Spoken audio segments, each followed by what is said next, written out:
And it's Stacia. So let's get completely checked out. We're talking about two completely different books. If you're not familiar, which no one probably is, I Yeah. love romance and fantasy books. And And Sasha, I love thriller and horror. Very different genres, yeah. which we love because we can, recommend books to each other. But Hmm. I love Jordan's recommendations to a point. I'm not going to bring in anything specific like rot. Anyway, let's not talk about that book.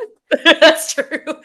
Let's not. Oh But yeah, I God. guess we should maybe just say that each week we are each going to talk about a book with our Hmm. respective genres, Yep. and We'll we'll have kind of trigger flip flop. warnings. Yes, we will have trigger warnings. Yes. We will flip flop. Who's starting? So it's kind of different every time. But I think this episode I'm gonna start, which is Yes. spooky. Very exciting coming off of Halloween season and getting That's into a good true. mood. Which is crazy because I have all my Christmas decorations up. I am not a Yeah. spooky person at all. I actually, I you I'm know this about nothing. me, but I'm not a Halloween person, and you know that. So it's really interesting that I'm the one who likes all the spooky Yes. books. Yeah. Yeah. This one is definitely good for spooky season. The book club that Jordan and I were a part of, well, I was a part of, you are a part of, they actually Yes. just read a book by the same author. So I'm going to be doing The House Across the Lake by Riley Sager. And you guys just did Home Before Dark by Riley Mm-hmm. Sager, Yeah, yeah, which yeah. I'll talk about that at the end because he has like 7 books and I do not think they are all created equally. Okay. Are all his um, books standalone or does he do any like yes. series? Okay. Nope, they're all standalones. But like I have a list of like top 5 authors and he's definitely on there. I've read all his work. Hmm. But like I said, they were not created equally. So they're standalones. Some of them are great. Like this one's my absolute favorite of his. Some of them are not great. I have definitely like this last one he did, Middle of the Night. I love Riley, but I it just wasn't me. I didn't Yeah. like the ending at all. So we're gonna start with that. So trigger warnings up front. So I'm always going to give trigger warnings just in case. I will never be offended if somebody has to skip my part because a particular trigger warning. Um, they're not always going to be crazy and dark, but for this one, we do have alcoholism, death, kidnapping, gaslighting, mental illness, and sexual assault. For preface, I'm not going to be talking about the sexual assault. It is kind of a minor detail in a sense. So that's a trigger warning if like they're actually going to read the book or, but I'm not going to personally talk about it. So Yeah. that's good. So if any other triggers trigger anyone, I'll have in post when I start my book. Yes, I will never be offended if someone has to skip ahead to Jordan's portion just because of a trigger warning. Never at all. This is Hmm. going to be a thriller, no horror really. It comes in at 368 pages. I gave it 5 out of 5 when I read it. And disclaimer for both of us, really, but I'm going to just give it at the start of every one. I'm not going to be able to cover every aspect of this story. So if it interests you, whether you stick around for the spoilers or not, just go read it. It's a great book. Oh, Alrighty. and it should be noted, Stasha is the toughest critic Oh my ever. gosh, it should be noted. I am such a harsh critic.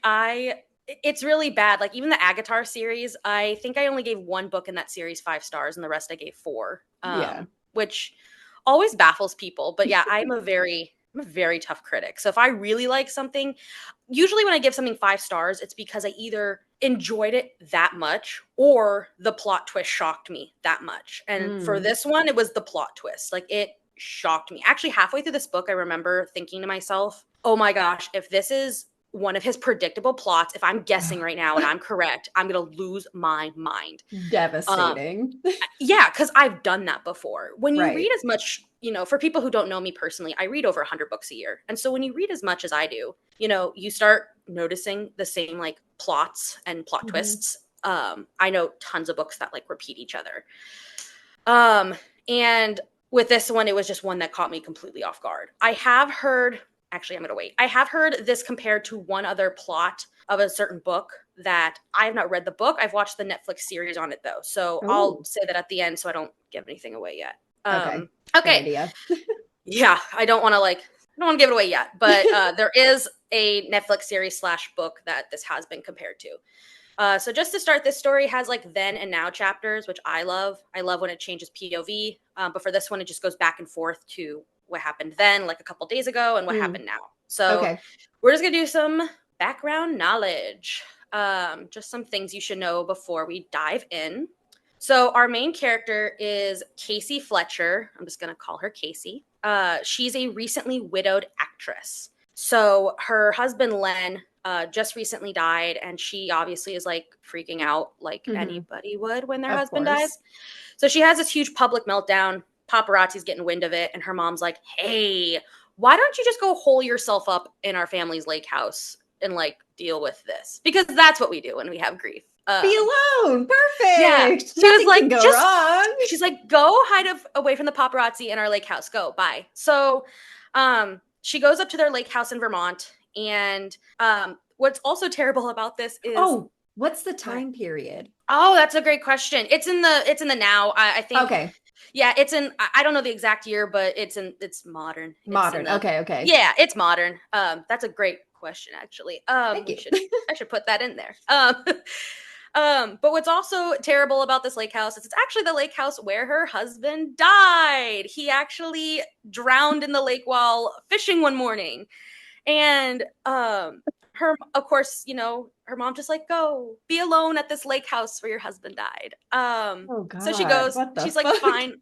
Yeah, it's pretty bad. So there's 5 lake houses around this lake. Don't get too into this. I'm just going to point it out. So there's Casey's lake house. There is a vacant one. There is Eli, who is like this longtime resident, just kind of there. There is Boone, who is an ex-cop renovating a lake house. And then there are Catherine and Tom. And I will touch on each of them as we go. Okay.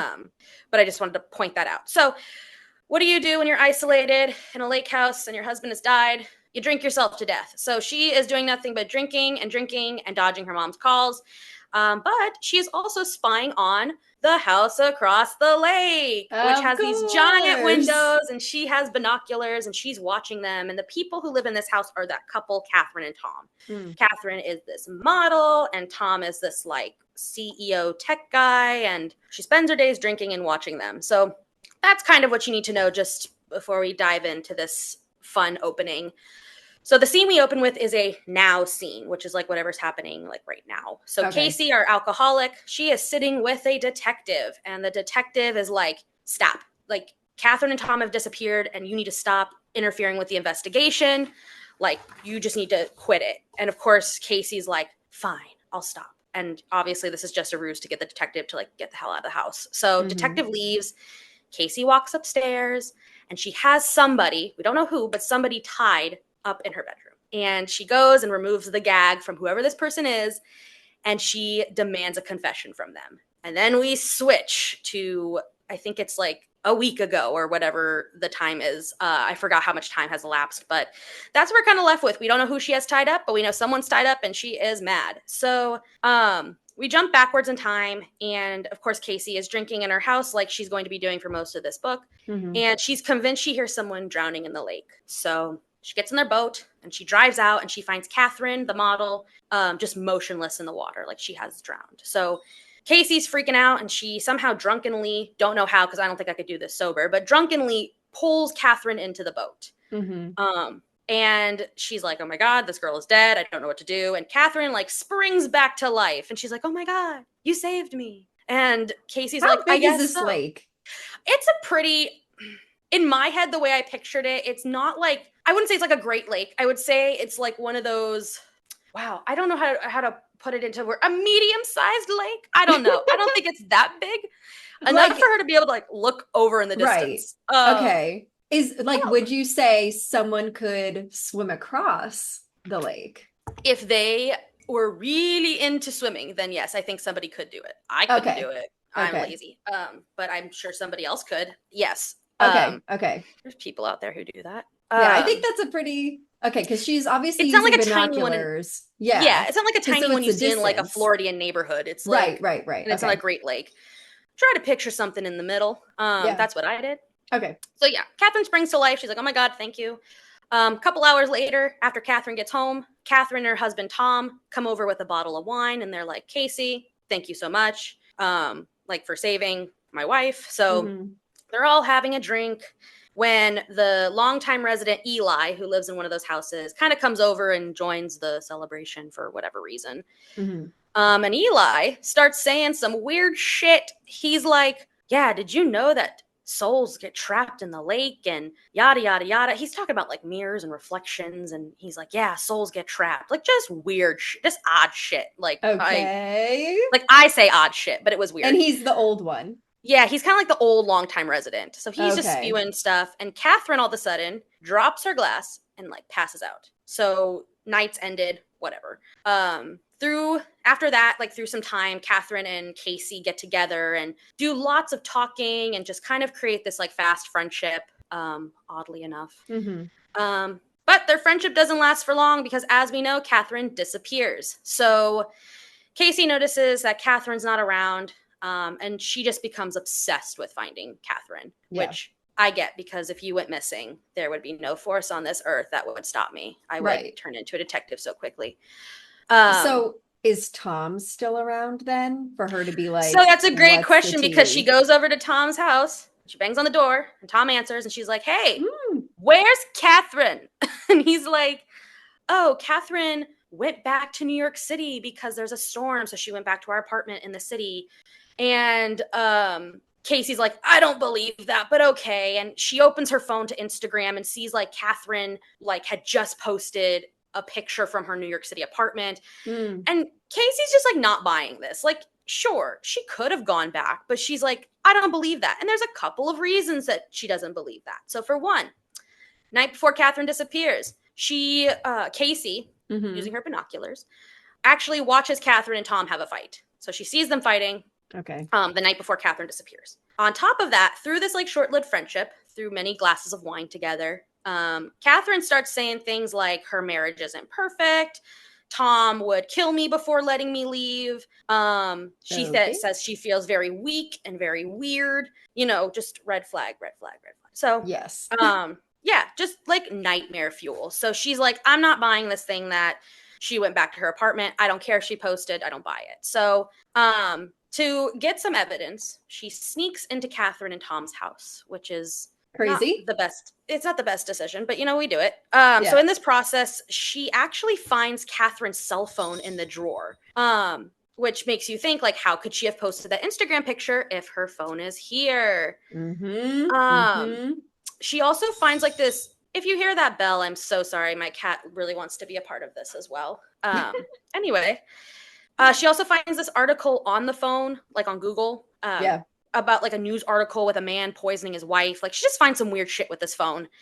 And she somehow is able to get the phone and get the hell out of there without Tom seeing her. So now we're going to go to one of the other residents of these houses, and that is Boone. Boone is a super sexy man who is an ex-cop, and he does renovations on the house next door to Casey's. Don't ask me why. I don't know why he's supposed to be good looking. He just is. So she kind of creates this odd friendship with him through the book, and she ends up like confiding in him about Catherine's disappearance. She's like, you're an ex-cop. Here's what I know. Here's what I found. What can we do? Boone's like, okay, fine. I have a detective that I know, and we'll call her in. And this is the same detective that we saw from earlier. He's like, we're going to call her in, see if she can help. So the detective comes over. Her name's Detective Wilma.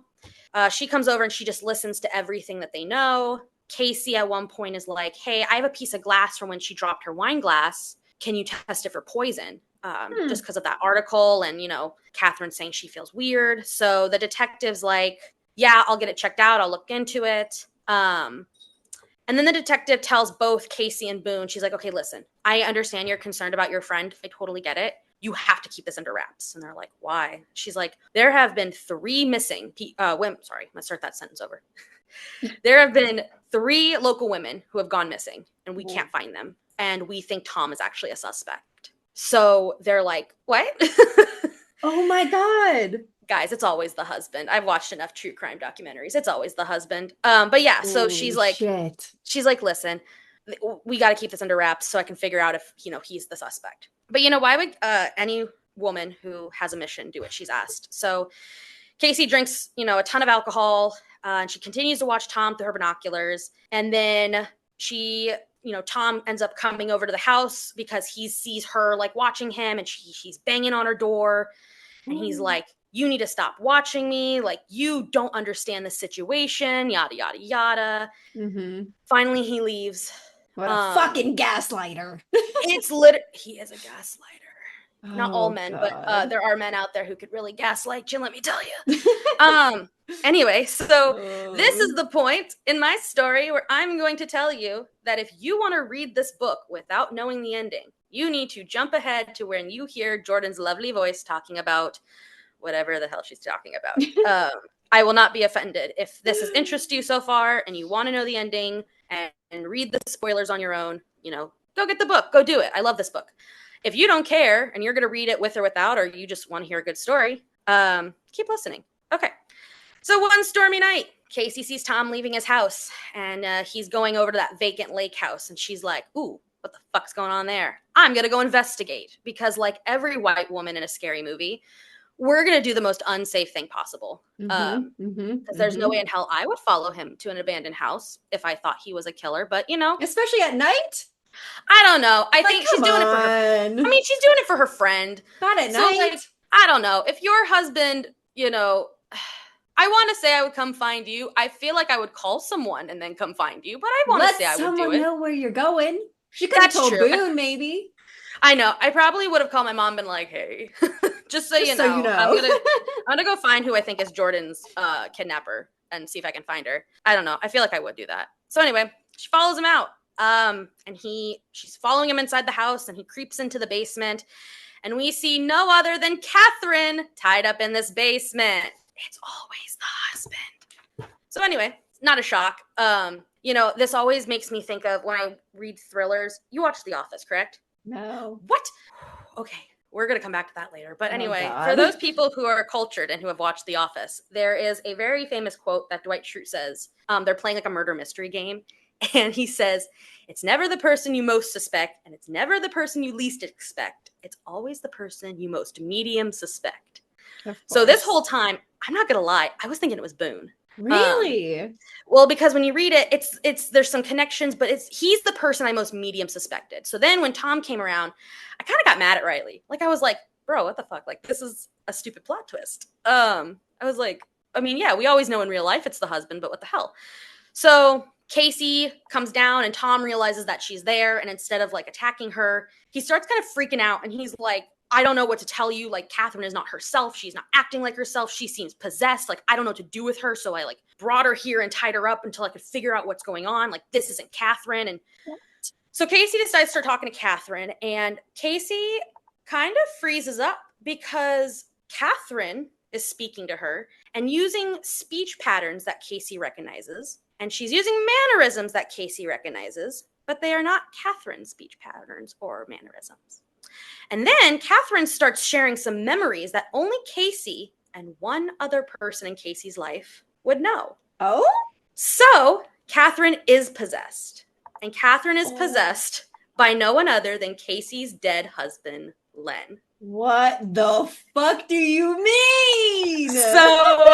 So Catherine's possessed by Casey's dead husband, and he's like sharing all these memories and all this stuff. And finally, he shares another memory, and he's like, hey, Casey, remember when you killed me? So Casey obviously starts freaking out at this point. She's like, there is no way my dead husband, who I killed, is in my best friend's body.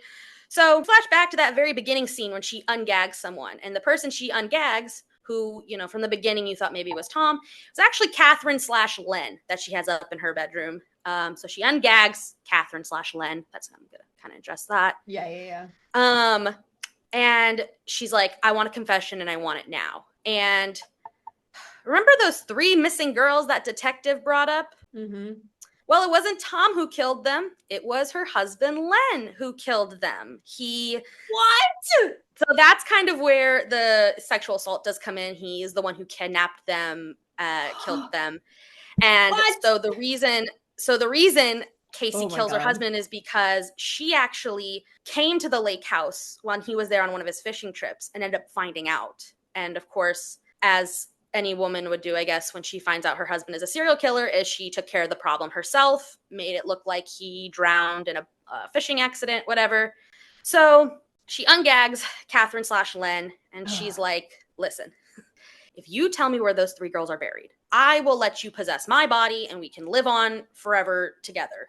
And of course, her husband is a man. So he says, okay.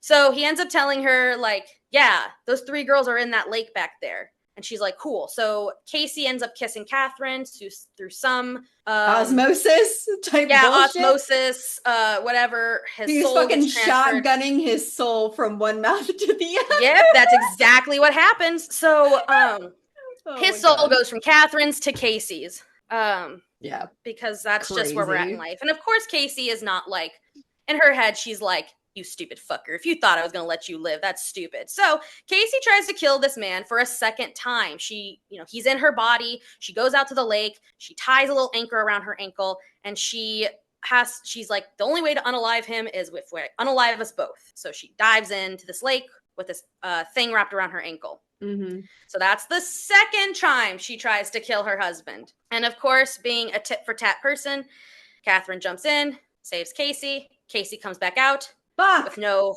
husband's soul in her. Both are free of her serial killer husband's soul. The day is saved. Yay. Oh, good. Yeah. So Casey, has gone through this huge arc and development, and she's had this long journey, and she does all the right things after. She goes to the detective and she tells her like almost everything. But she basically is like, my husband was a serial killer. Here's where the bodies are. I can't remember if she disclaims that she's the one who killed her husband. I wouldn't, but I digress. And so then, as a realistic, alcoholic would do, she starts pouring all her alcohol down the sink. And as she's pouring all this alcohol down the sink, she's like, I'm done. She's like staring out the window into the lake. And something dawns on her as she is looking at the lake. Mm-hmm. So Catherine was possessed by Casey's dead husband. Mm-hmm. We kind of learn that the way he possessed Catherine was when she was drowning in the lake. Len's soul that was trapped in the lake was absorbed into her body. Yeah. Okay? Yeah. How the fuck was Catherine drowning in the first place? So, as she is thinking of this, Casey gets attacked from behind by Tom, Catherine's husband. What? So it turns out Tom was actually trying to kill his wife. That is how she was drowning in the first place. Tom was trying to like end his wife, and that's when Casey's husband kind of took over, unbeknownst to Tom. So Tom and Casey start wrestling. She's fighting for her life. Tom's trying to kill her because she knows too much. Mm-hmm. They somehow get out to the lake, and Casey pushes Tom in, and he seemingly drowns. Dude, and then none of these people know how to swim, dude. Like, I'm just thinking. I know, that was a big one for me. But then Len was like, ooh, another body. So he reanimates Tom's drowned body, comes back out, and thankfully Casey has this wine bottle that she was pouring down the drain in her hand, smacks Tom / Len over the head, sending them back into the lake and killing her husband for a third and final time. Jesus. Oh my God. Killing your husband 3 times. That's how hard it is to get rid of men nowadays. Oh my God. 3 times. So yeah, this is kind of the conclusion. The epilogue happens. Casey ends up getting sober. Yeah. Which happens relatively easy in my opinion, but okay. Everyone has their own journey. She almost died one time. That's true. I forget about that. Then she almost died a second time, and then she had to kill her husband 2 more times. Yeah. And then she killed a third dude, technically. Yeah, it's a lot of murder. It's a lot of murder. So yeah, she gets sober. She surrounds herself with like her friends and family, and her and, sexy cop Boone kind of create a thing. Of course. And all we can hope is that nobody ever goes swimming in that lake again. Mm-hmm. So being possessed by 1 man, terrible. Being possessed by 2, oh dear nightmare. Lord, nightmare fuel. But yeah, so with this book, this was like a huge shock to me when I read it. It was a huge plot twist. Yeah. Like I said, Riley Sager has, I think, 7 books in all. They're not all winners. This one was my favorite. I also really enjoyed Home Before Dark, which is what you guys read. And I also really enjoyed Lock Every Door. Those were my two that I suggest from this author as well. The criticism I heard a lot about this, and I don't think it connected in my brain because I've never read it, and I watched the series, but like, I don't know, it didn't click. Have you ever seen Behind Her Eyes or read it? No, I don't think Okay, so. I might be ruining it for then. But Behind Her Eyes kind of has a similar plot twist, in the sense of like possession of somebody who has died. It's a really good series. It was a huge shock. I actually kind of wish I read it instead of watching it. I didn't even know it was a book. Okay. But that's the only criticism I've really seen here is that I think some other people think the plot had some holes in it. But for me, I don't think too deeply about the plot. Sometimes people, when it comes to plot twists, they'll be like, I don't like a plot twist if it doesn't make sense. And I feel like some people, this didn't make sense to them, but I loved it. So that is The House Across the Lake. It is a very fun roller coaster, and I loved it because halfway through, I got really mad, and I was like, I actually got mad because the first book Riley Sage ever wrote, I think this was the book I'm thinking of, but it was called Final Girls. And I actually guessed who the murderer was from the first chapter. And I was so, I don't remember who it was, but I remember saying to myself, God, if it's this guy, I'm gonna be so fucking pissed. And it did end up being him. And that's why I'm saying they're not all winners. So with this one, he's never, I don't think he's ever done anything like this. He tries to choose very significantly different plots. But I loved this one. It was a 5 out of 5 for me. And it was just great. I will say about books that I'm going to do, most of them are going to kind of be along the lines of this book in a sense of how dark they are. I am going to do some darker ones, but if I do something really dark, it's going to have like a good reason or it's going to be like a request. I'll try to keep them more mild because I know everybody is not as crazy as me. Yeah. The one I'm going to do next week, actually, it's technically a horror, but it doesn't have any murder or anything in it. It's hard to describe, but yeah, I'm going to try to keep it as not crazy as possible. But I'm also going to do some sci-fi thrillers because I'm a huge sci-fi thriller person. You'll never catch me doing like literary horror or historical fiction horror. I just can't do it. I tried really hard. It's just not for me. But I yeah, didn't even I have know some those good ones. existed. Oh my God, literary horror makes me want to die in a hole. I just read 2. I read Our Wives Under the Sea and What Moves the Dead. And those were like literary horror. And I just was like, you guys had such a great plot. Why did you have to ruin it with all this like literary mumbo jumbo in it? I don't know. Okay. Yeah, no, it's so boring. But yeah, I'll try to do more modern ones as well, just because that's what I like, and I know it's what everyone reads and all that fun stuff. So now, we're going to pass it on to you. I'm so excited to hear some fantasy, especially because my fantasy palette is so small. I am an Agatar girly and I'm a Fourth Wing girly, and that is where the line stops. I am so excited for this series. I'm more excited for people like my mom who only listen to books because like she can listen to these stories and everything like that. She has been listening to so many books. She's like, oh my God, I'm listening to a book where like he's the professor and like I'm like, I don't want to hear it, Mom. I'm good. Oh, is it? No, Love Hypothesis is not the professor. It's not Love Hypothesis. Well, here's the thing. It's all smut. I don't know what I did, but I accidentally introduced my mom to all this smut. And I feel so because I was just trying to get her to read. And I was just trying to get her into like the fantasy world because I thought she'd like the fantasy world. And it wasn't the fantasy she liked. It was the smut. Of course. Which is why we're women. Oh my. But that's the thing is like men I don't written like by women. Yes, I love men written by women, but I'm not a smut person. Like smut is not my I don't love reading. I know. But my mom, this series is gonna go crazy. There's really good plot to this book though, or to this series. All right, Mom, if you're listening, put this on your list of audiobooks to listen to because I have a feeling she's going to like it. It is really good. I can't do it. And I want to make a public apology to my father as well. I'm so sorry. I just wanted to get my mother interested in reading and I accidentally created a monster. I'm so sorry. When I first started getting back into reading and I was reading From Blood and Ash, I was like telling my mom, I'm just like, oh, I think you would love this book. And then she's like, oh, okay, well, like, give me the book. And I'm like, wait, actually, hold on. If you read what was in there, I don't know if I would feel embarrassed or just like you would be embarrassed that I read that. I don't know. But also, Oh yeah. I don't almost know. I feel like 30, like, shouldn't I be think embarrassed about the smut, I think, I at this think your point, mom would maybe. react the same way my mom did. She wouldn't give like two Okay. shits that it's what Well, you've read. She would have been like, I'm gonna gobble it up. well, Like, moms, if you're listening, oh this God. one is one to add to your list. It is called Yeah. Bonded by Thorns by Elizabeth Helen. Okay. And it's a 4-book series. She just released her 4th one, I and thought it was 5. It's only 4? it's 4 right now. Oh, There's okay. like a mini 5th, like prequel that's like a point Mm, 5 in a series. I didn't read it. I might you at think the you're end, gonna but Oh, okay. I don't know. I don't Up to I feel you. like I have enough information. Unless it's about two of the characters and like what happened before the curse happens, then Hmm. awesome. But if that Amazing. isn't what I'm it's so about, then excited. I probably won't. But okay. So there's a couple things I want to point out about this book.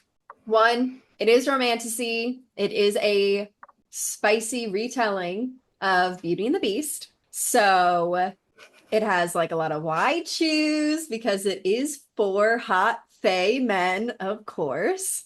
But I do want to give the triggers really quickly. Oh, yes, please. Yep. So obviously there is explicit sexual content. There is emotional abuse in a past romantic relationship, which is an important part of our main character's kind of development. Yeah. There's implied physical abuse as well with that same relationship. I'm not I do have to talk about it, but it's not like an active telling of things that are happening. It would be Hmm. like a referencing of what it is. And then there are blood and fantasy violences, which is again from that same douchebag guy. um, that is our ex's main Oh, it's character. always So other than that, everything else is pretty fine. There's like a little bit of blood and gore because obviously it's fantasy. There's fighting. Yeah. Can't get out of that, but Yeah. I mean, yeah, whatever. But sorry, what's I didn't mean to laugh yeah, earlier when you no. said it was a retelling of Beauty and the Beast. I think the first Agatar book is also a retelling of Beauty and the Oh, Beast. for sure. Yeah, yeah, yeah. But that's So what I I'm just think saying. it's such Like, a funny theme.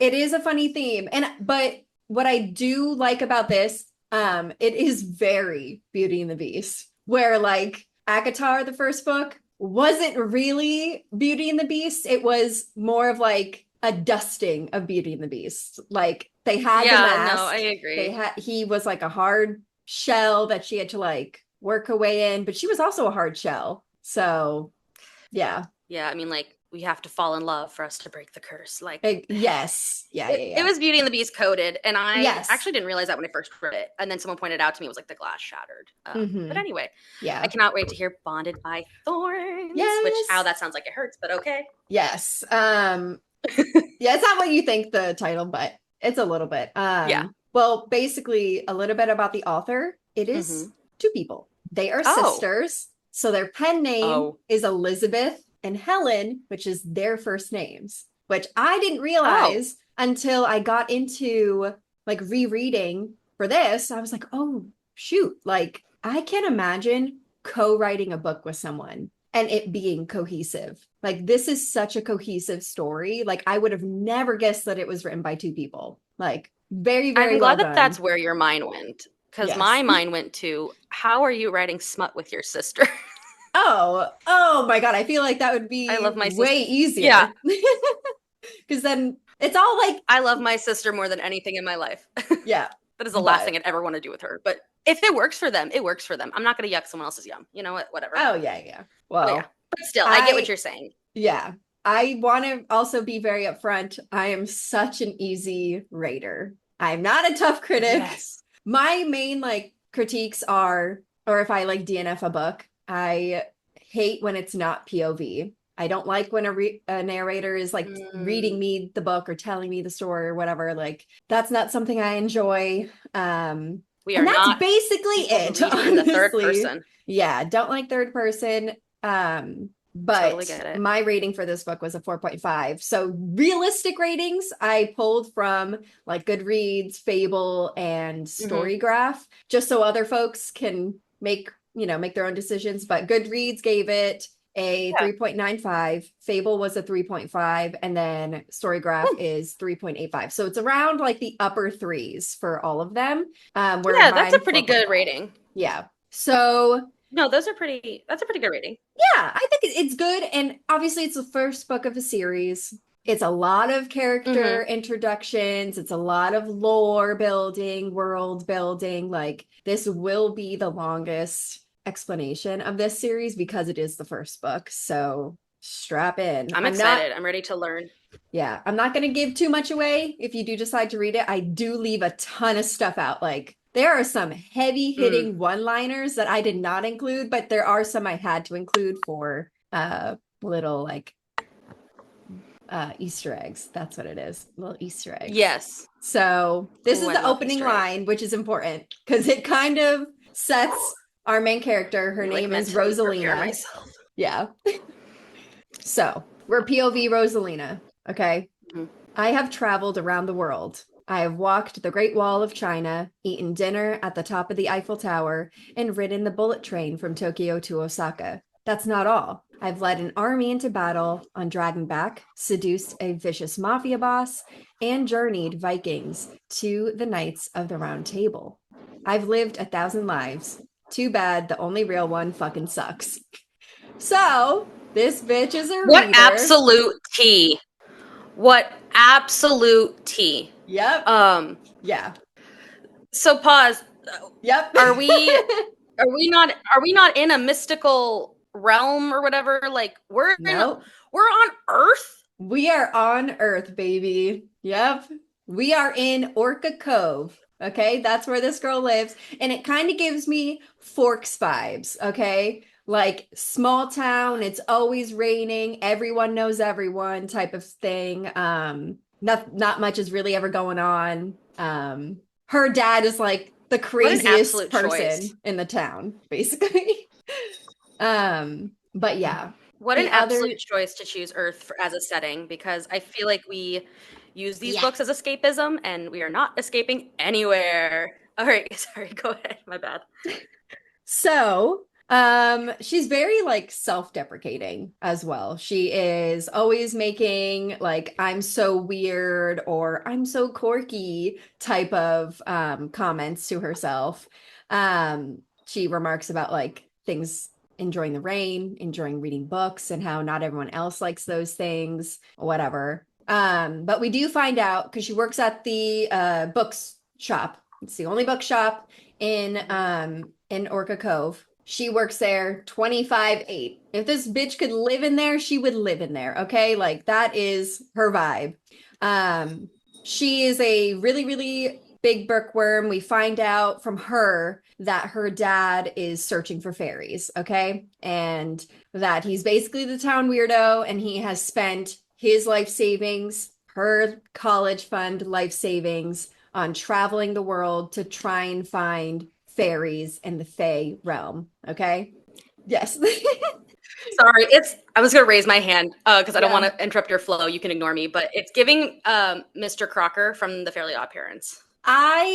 You know what? I would say yes, but in the body of what is actual Belle's dad. Okay, so take Mr. Crocker vibes and then Belle's dad from Real Beauty and the Beast in that body. Okay, because he's like that kind of old guy. He's So a couple of like old ladies walk in because she's in the bookstore right now. So these old ladies are kind of like gossiping, as old ladies do. And they actually describe her as like old movie star beautiful. She's very tall. She's very like lean, like, I think she says she's like about like 5'11". She's almost 6 foot tall. And we find out that her mom ran away from the dad. And that's what these old ladies are saying, like that he was crazy, whatever. But the dad is convinced that she was taken by fairies. Okay.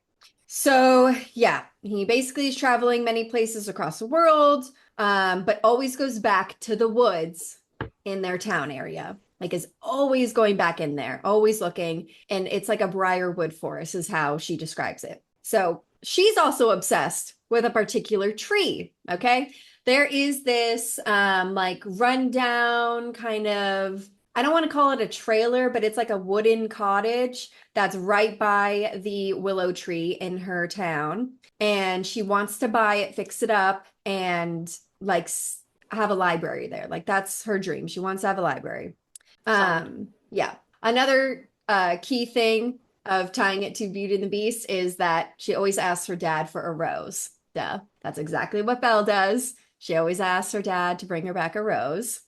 But anyway, she's looking at this little take a book, give a book type of situation, or like that free library thing that we kind of see around. It was Hmm. hit by a car. It's on the ground. All the books are on the ground. It's like totally destroyed. And she's like trying to pick up and salvage all the books because it's raining. And that's when we meet Lucas. And I don't know how to say his last name, but this is what I say. Poussin. That's what I think his last name is. Okay. Of course, all You know what? You romanticy never know books it. have weird pronunciations. Yes. But You yeah, know, I'll so we'll trust just you. call him Lucas. Okay. He is like the beloved guy of the town. So classic Gaston vibes. When he Hmm. enters the scene, he's driving his really big pickup truck. It's at night, so his like lights are super, super bright, like the tool that he is.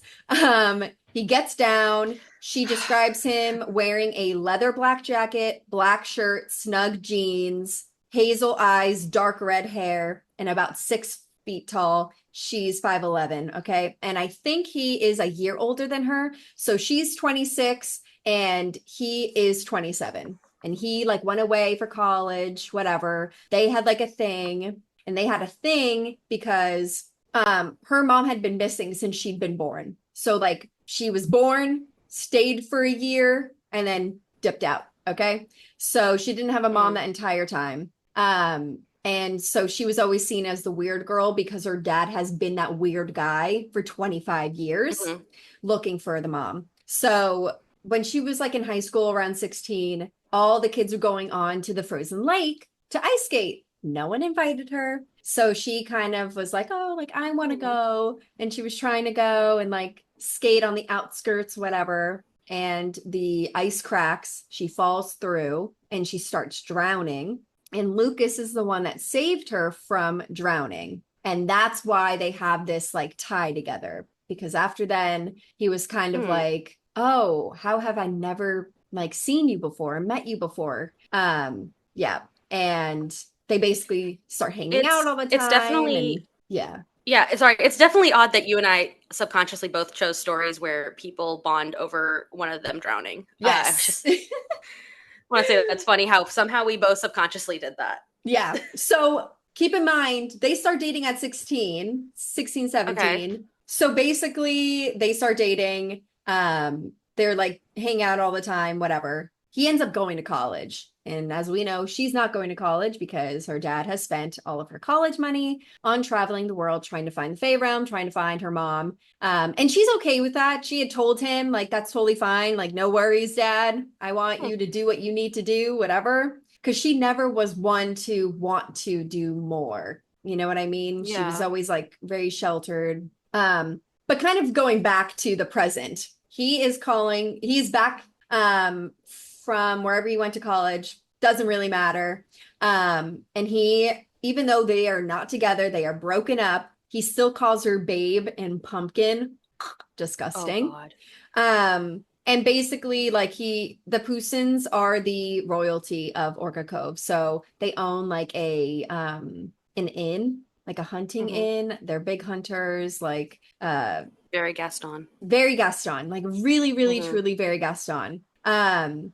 Rosalina is super, super insecure about herself, about Mm. her looks, her personality. She's just very like in herself, like just, oh, because she doesn't have anything to say to Lucas. She's basically just stunned that he's standing there. So Oh yeah. he's really condescending to her.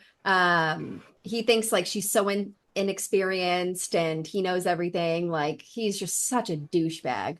What an Um, asshole. yeah. Okay. Hmm. Super, super douchebag. Okay. He reaches for her arms or her wrists, and this is where that trigger warning is with the physical abuse. And that's because he had taken a knife to her left wrist and carved his name into her arm. Yes. Okay, we're gonna pause there. That is Yeah. some girl. I thought I was supposed to bring these dark stories to the table. Holy cow, that's literally Yes. branding. That It yeah, is. it is Oh really my god. crazy, and he's very emotionally manipulative, and like kind of is like the guy, you know, you need me, like I'm the only guy that's ever going to love you type of dude. Like that's exactly how he is, so that's why he like wrote or carved his name Ugh, into her arm. yeah, Very, yeah, that's crazy. really, really Okay. crazy. And that was during one of their breakup fights. Like they were literally breaking up, and he did that. Okay, yeah, crazy. Yeah, my Um, father wouldn't let that man walk out, but okay. That's just yeah. crazy. Oh my Okay, God, keep he's the going. worst. Oh god. So basically, they end this little conversation where it's really just him talking at her, with him inviting her to this party at their inn, like at his family's inn. Okay. Hmm. And let me tell you, bitch, this turns into a engagement party. He asked her to marry Okay. him. What? He hasn't been And back you know in what? years. Okay. He hasn't been back to Orca Cove like steadily. Like he's moving back for real this time. He's come back to visit for like a weekend or whatever, like college kids do, visiting their parents. And Well, yeah. every time they've like hung out with each other, obviously, like that's like his hometown hookup. That's what she is to him. Well, And she yeah, but knows that he's been fucking bitches in wherever he went to college that whole time. But she doesn't have the guts to say, like, no, I don't want to be with you. Like, no, whatever. So that's basically, just crazy. yeah, basically, when he does ask her, she just doesn't say anything. But everyone's like celebrating and so excited. They're like, oh, thank God. Like, Lucas is the best thing that could happen to her. Insane. I know. Yeah. And after listening to so many of our like Reddit podcasts that we listen to, what's crazy is Yes. like guys like this actually exist, Oh, they which actually, is oh, even worse. 100% is crazy. Yeah. Oh, it's Um, crazy. Okay. but we have a knight in shining armor named Thomas, who is an old hunter and bursts in and stops whatever is happening at the inn. Okay. Okay. He's holding on to her dad's jacket because right now her dad is in the forest looking for the fairy realm. Okay. Thomas came across, and she had mentioned this before. Her dad actively camps out in the forest. So she's really Mm-hmm. not like too worried about him. But Yeah. Thomas comes in with the jacket and it's bloody. So we switch to the POV of our first Fey prince, Keldarion. And I'm going to be calling him Kel for the rest of the time. Um, and Cal. I'll include images when I introduce the princess for the first time, just so everyone can kind of Mm-hmm. get a vibe. But yeah, Kel is the typical beast vibe. Like that her dad, he's witnessing her dad walk into the castle and looking for someone. Like, can anyone help me? Like I got lost, I was attacked by goblins. Like I need shelter, whatever. Very, very Belle's father in Beauty and the Beast live action for sure. Like just Oh think of yeah. that, okay? We learn that we are now in the Enchanted Vale, which is the Fey realm, okay? And there is a huge briar patch. Like it has overtaken everything in sight, like just super, super crazy. And this is where Castle Tree is. Like, the princes live in Castle Tree, and what it basically is a tree infused with a castle. Okay, very basic. Oh, can't get any more specific Yeah, than that. yeah. Okay. So Castle Tree is the main point that connects all four realms of the Enchanted Vale. So there's summer, autumn, winter, and spring. And Kel is winter. He is the winter prince.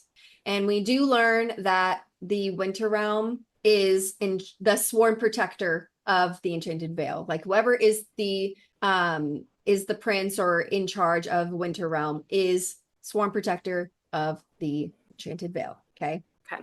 The other thing we learn in this moment in time, Kel is in his wolf form. Okay. It's nighttime. That's when all this is happening. So the time in the human realm is nighttime. The time in Enchanted Vale is also nighttime. Okay. So we learn that the magic is dying in the Vale. We learn that the goblins have infested the Briar Patch. Okay. So it's just like overrun by the Briar. And as Rose's dad is like moving through the castle, roses are growing on the briars. Okay. So he tries to pluck a rose, and Kel freaks out because he's like, oh, he's trying to destroy the briars. He's stealing like crazy shit, right? So he takes him, throws him into the dungeon. Typical. We knew that was coming. And then we switch back to the POV of Rose searching for her dad. She finds this briar rose bush in the forest that they have in their town where the jacket was found, and she crawls through it with Lucas. Okay, so it's her and Lucas crawling through the briar patch, and they end up in the Enchanted Vale. Okay, Lucas is like, what the fuck is this place? Like, of course, he's just being like, let's turn back, let's go. Like, this is crazy, whatever.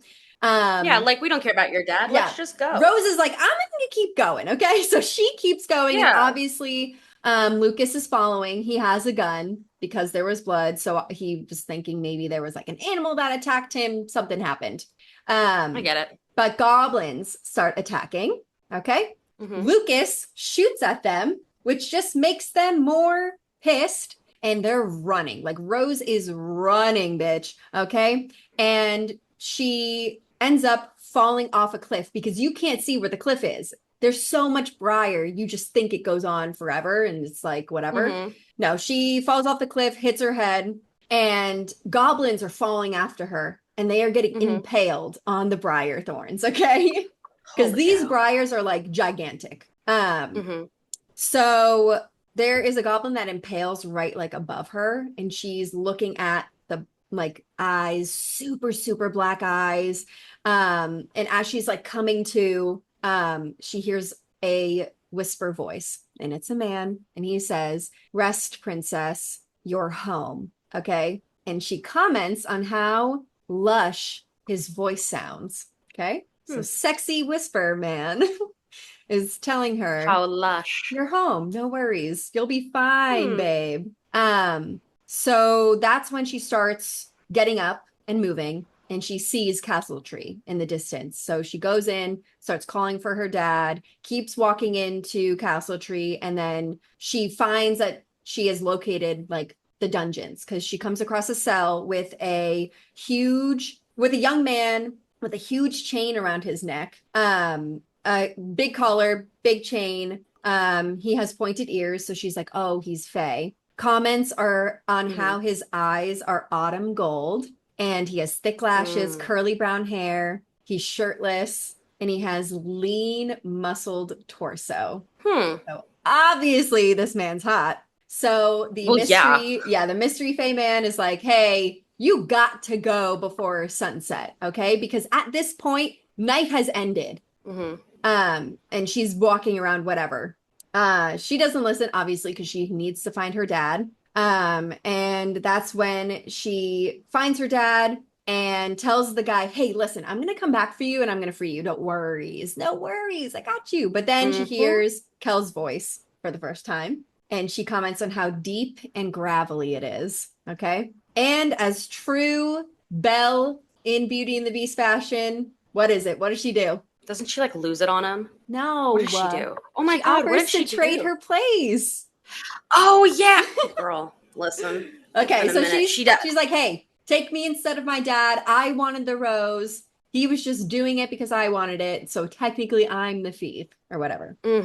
And when she sees Kel, she's like, in her head, very tall, long white hair, dark brows, terrifying pools of mean blue eyes. Ooh. Okay.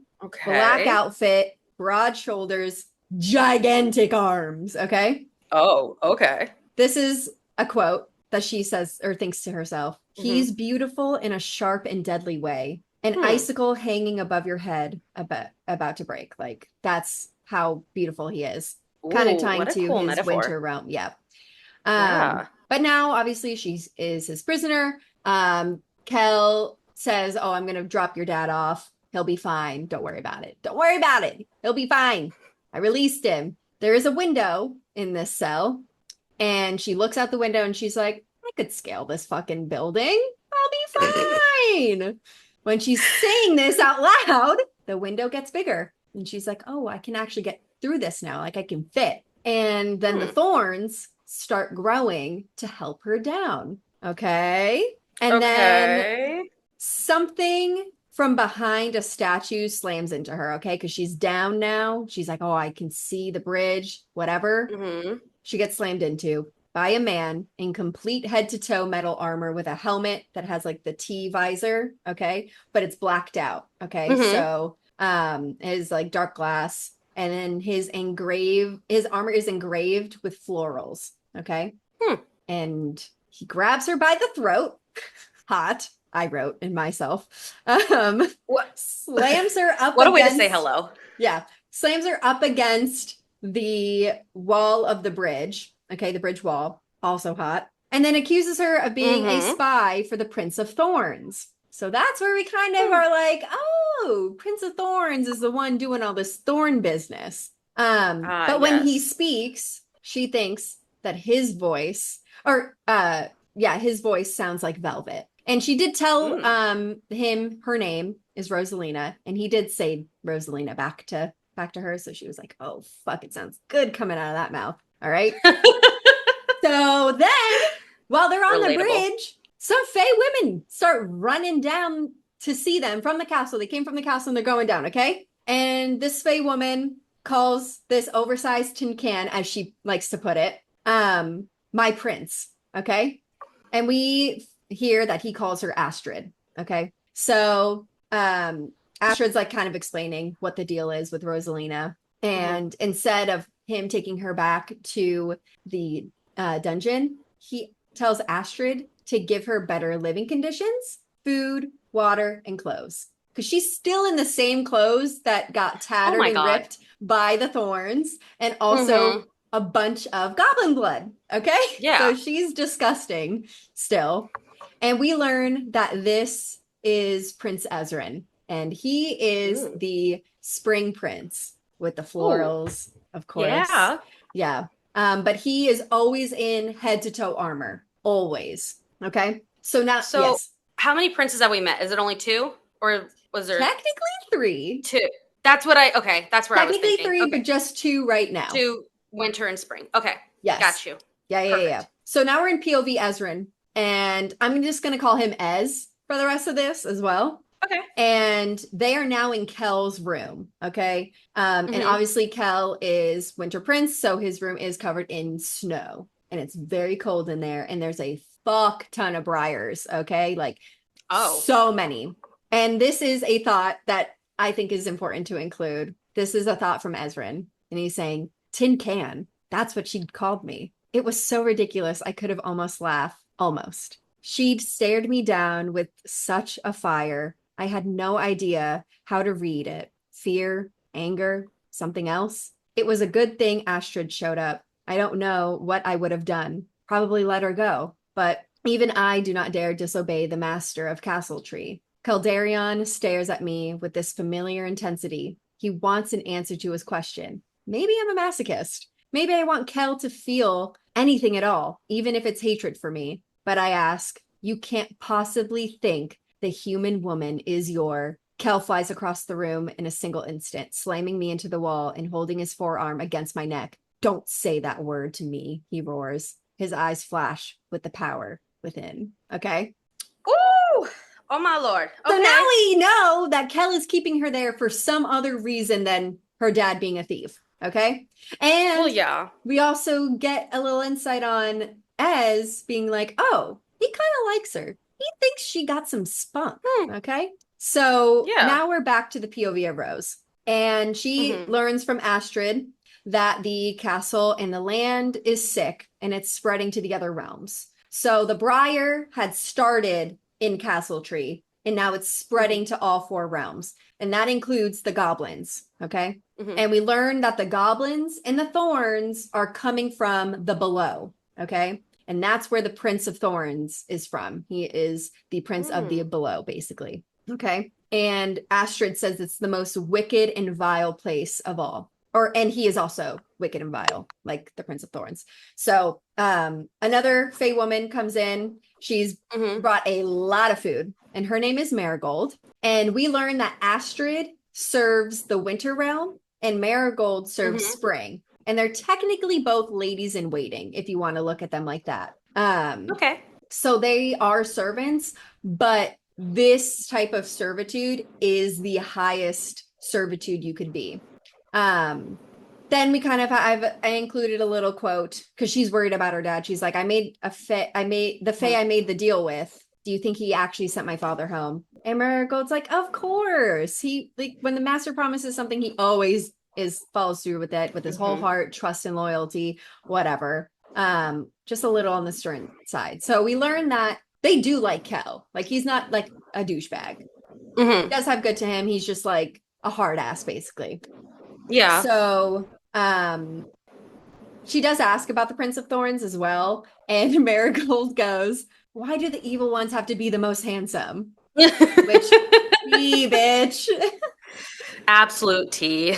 Yeah. So Astrid, Marigold start to like form this relationship with Rose. Like, they're becoming friends.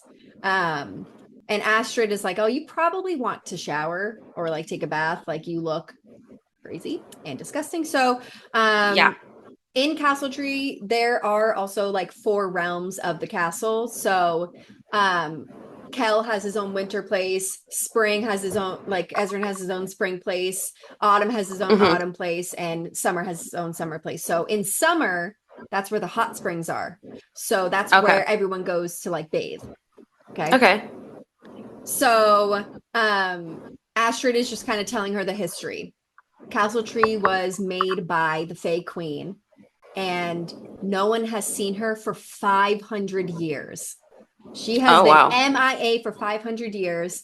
And at that beginning is when she had established different rulers for every realm. And those 4 would unite in Castle Tree to look over all of the realm together. Okay. So Astrid's like, hey, you just sit, relax. I'm going to go grab you new clothes. Here are some soaps and enjoy. No one else is in here. No worries. Or is there someone here, maybe? So it's like a foreshadow. So there is someone maybe lingering about. Maybe. Obviously, Rose is naked in this hot spring because that's how you bathe, naked. And that is also how this man may also be. Okay?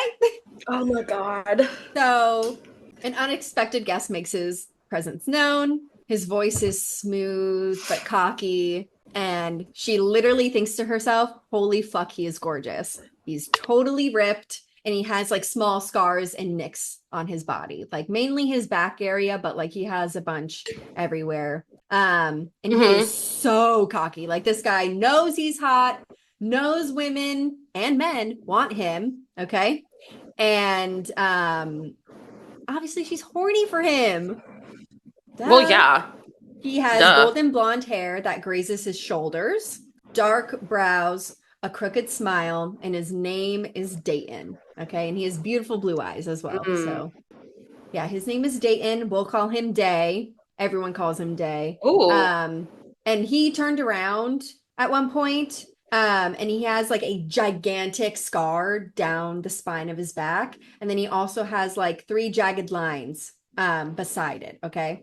So this is where like Rosalina is trying to like take control, because she knows now like, okay, this is just another like servant in the hot springs, like whatever, we can chat. So she starts asking him like, hey, who's that guy in the dungeon? Who's that Fae guy in the dungeon?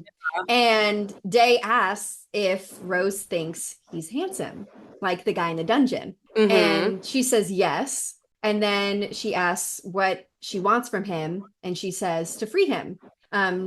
So he can have a room just like her, at least. And then that's when Astrid comes back and she goes, oh, my prince. Because obviously Dayton is Well, yeah. Prince of Summer. So Ooh. I have a little quote from her too. She goes, and that's when, with God. growing horror, I realize Dayton is getting out of the water and I should look away. But I don't. And holy fucking shit, his ass looks like it was sculpted by the gods, and I barely get a glimpse of something very long and erect between his legs before he wraps a white towel low on his hips. Whoo! Yeah, bitch. So, anyway. Don't hold anything back. Nope. So Oh gosh. now we're back in her room, okay? Mm-hmm. So she's kind of like figuring out that the thorns keep growing in ways that help her. So she's looking for the guy again, like the Fey man in the dungeon, okay? And when she finds him, he's asleep. And I would say it's probably like almost evening time, like it's almost dark, okay? So she uses one of the thorns she had plucked from her room to try and pick his lock, okay? And then she also slips off the collar because it's gigantic around his neck. Like it is truly gigantic around his neck, okay? Yeah. So she's able to lift it off of him, and she like kind of wakes him up and is like, hey, like I just freed you. Like you can get up and go if you need to, okay? So he starts freaking out, okay? And all of a sudden, a white wolf, okay, comes out, okay? No. And that's when the Fey man also starts turning into a wolf, okay? So two other wolves show up as well. As she was trying to get away from the Fey man that turned into a wolf, she did get injured, okay? She did fall. He did claw at her. Yeah. So she is injured. The other three wolves came. And that's when she realizes, holy fuck, all these princes are wolves, okay? Oh. All the princes are wolves. Every single one of them, okay? Okay. Yes. So Kel, as his wolf, brings her to her room. And then he kind of heals her with his like ice. Like he kind of like puts like a quick little like ice bandage on it to like stop the bleeding. And then he leaves. And now we're in POV of Day. Okay. So Dayton kind of makes it clear like Ez and Kel are the main decision makers of the castle. Like him and as you will come to find out, Farron. They kind of just go with the flow of whatever they kind of decide. Okay. So he's also like just physically like affected to see Farron totally injured. And Kel also starts saying Dayton is the drunken prince of summer. Okay, which is important. Dayton also makes note that he has never seen Kel get this angry before, like ever. Never. And it's because he was protecting Rose from Farron. Okay. And Farron kept saying it wasn't her fault. To blame him for the attack because he should be under control of his wolf. Like all the other guys are under control of their wolf. They can kind of handle that situation, but Farron can't, which is why he was locked up with a collar around his neck in a dungeon cell. So he couldn't get out and cause harm. Okay. Yeah. Dayton thinks that Rose is fucking beautiful and admits to himself how badly he wanted to fuck her in the springs. Okay. And then he comments on how Kel can just like fuck off. And that he's nursing the iciest fucking balls of the century after his last disastrous foray with love. And I have zero sympathy for him. When you trusted who he did, you deserved everything you got. As had warned him, so had Farron and I. Okay, so we know that Kel had loved someone very, very deeply and has never recovered from that love, has never moved on, never done anything. So he's kind of like, fuck you, Kel. Like, there's a hot human woman here. I'm gonna bang her, maybe. Okay. And then we finally hear about the curse from Dayton's point of view. Okay. The curse of the enchantress rings as it always does in my mind. This spell may only be broken by winning the true love of your destined mate and having them accept the mate bond that has long been fated among the stars. Okay, so the enchantress made it so they had to fall in love with their mate. They couldn't just fall in love with anyone. It had to be their Has to be mate. their mate. Yeah. Yep. And we learn mates are rare. Hey, mates, they're rare. Okay, They always are. Just like SJN, mates are rare. But Yeah. maybe not. Okay. So Kel doesn't want to do anything with Rose. He doesn't want to let her go. Doesn't want to tell the others why she has to stay. Like, is basically Kel says, tell her what you must, feed her, dress her up, do as you will. But none of you will touch her. Okay, that's his rule. Not allowed to touch her. So Dayton's like, who said that? Kel? Kel did. Not allowed to touch her. Okay. Okay. He is very strict on that rule. He is very don't touch mine. Okay. Doesn't never say mine, but like that's basically the vibe he's giving, right? And then we go back to Rose's POV and we learn that even the servants turn into animals at night. Okay. That's terrifying. Yeah, Astrid is a hare or rabbit. And that triggers a memory of Lucas. And this is also triggering. Okay. So don't like that. Just skip a couple seconds, I guess. But he said, have you ever heard the death keel of a hare? Sometimes I like to snipe them with the rifle, but I don't get the sound if it's too clean of a shot. I can get them to make it with my knife, though. It's unlike anything you'll ever hear. Then he mounted me, placed his hand over my face and whispered in my ear, I want to hear you make a sound like that. Okay, no thanks, but thank you anyway. My God, no. Any questions? He said that while they were about to bang. No, you know crazy? what? Oh. The red flags are really waving today. So, yeah, obviously that was fucking crazy for him to say. And you won't believe what she does. She starts making excuses for him again, like in her head. Like as she is triggered with that memory, she's like, but no, it's fine. Like he's not that same person anymore. Oh, okay, bitch. Poor girl. Denial is a river in Egypt. Okay. Yes, it is, and she is drowning in that bitch. Okay. Oh. So, from this conversation that continues with Astrid, she learns that they've been trapped in this castle for 25 years. And that's like the curse has been that long. And she keeps trying to ask questions, but then Marigold shows up and kind of interrupts her. And then she tries to ask why again, like why were they cursed? Like why you guys cursed? What can I do? Whatever. They keep dodging it. But then the Tin Man shows up and interrupts this time around. And he walks into the room and kind of like skirts out Astrid and Marigold. All right, so it's just them two. He goes to her bed. And she knows he's dangerous, but she feels in her heart that she wants him close. She wants to be closer to him. So he sits down next to her legs, grabs her ankle of the hurt leg and begins to heal her. And that's how we learn that he has healing powers in Spring. So she asked him how he did it because he totally fixed it. Nothing's there. Okay. So he said, long ago, the queen blessed the high ruler of each realm with great magic. I inherited the magic from my mother. All Fae have the possibility to be born with an affinity for magic, but the high rulers receive a great blessing to protect their realm, such as the blessing of spring, rejuvenation. Okay, so now we learn that they receive blessings and they can pass blessings on. So his mom passed her blessing to him because it was his time to rule. And her ancestors before her passed it on to her and so on and so forth. Okay. Yeah. So as is healing her wounds, he reaches for her left wrist and she's like, no. Okay. She's like, no, it's fine.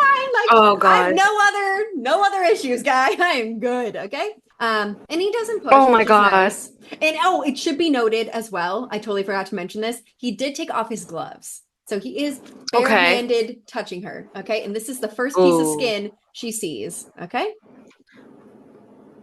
Yep. Okay.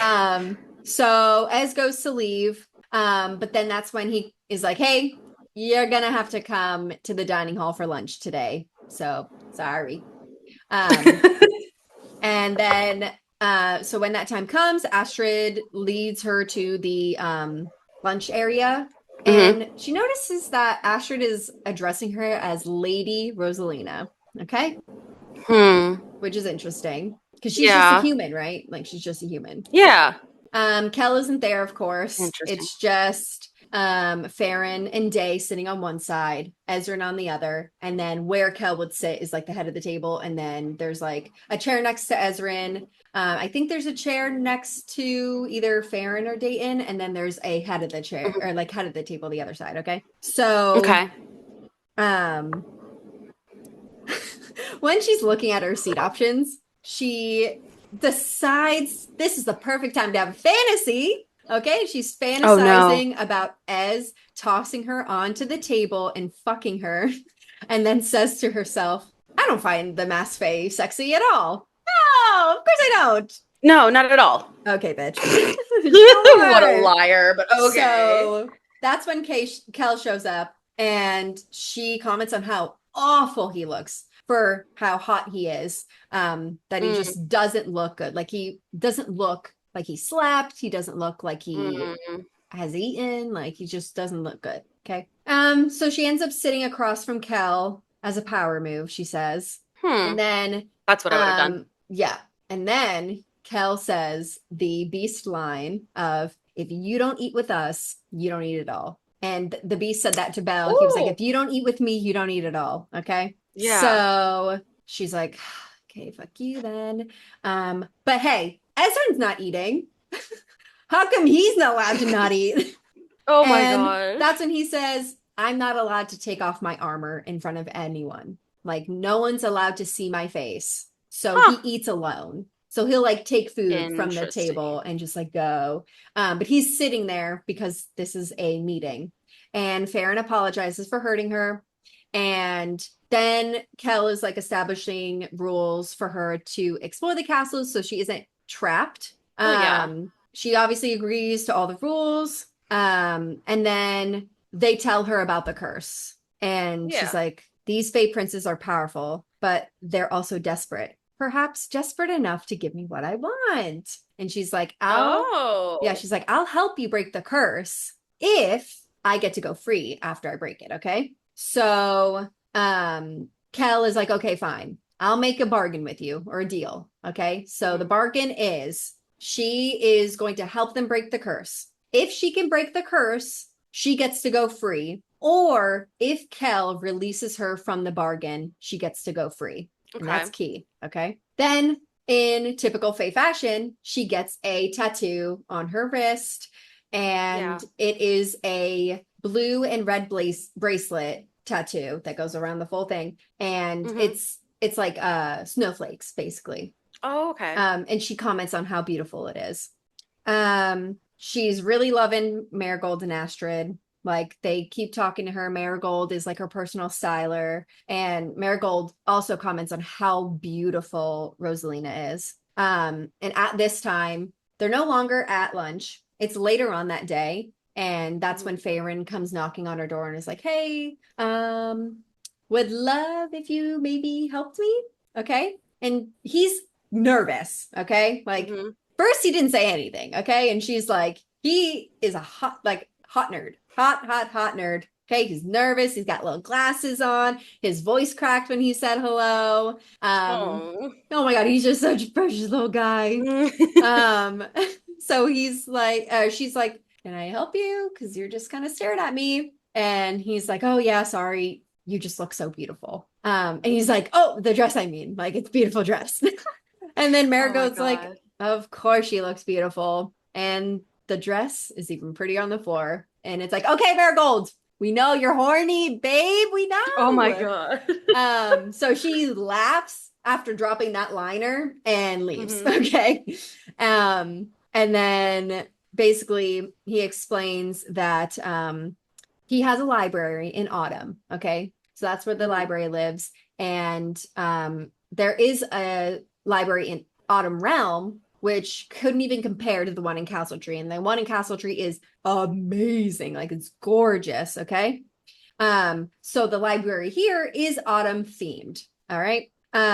It's filled with autumn wonder. There's trees growing inside. There's a bunch of like red and orange and yellow leaves. There's a bunch of different like fireplaces and just tons of books, like even all the way up to the ceiling to where like they have the ladders. Of course, she's obsessed with that, and she immediately climbs up and like is looking for a book. And then she asks Farron if there's any romance books. And then Farron also shows her like mate related books too. So they kind of get like a slow burn moment. But yeah, it's like her back is against a bookshelf and he's like pulling the books. Ooh. And like whatever.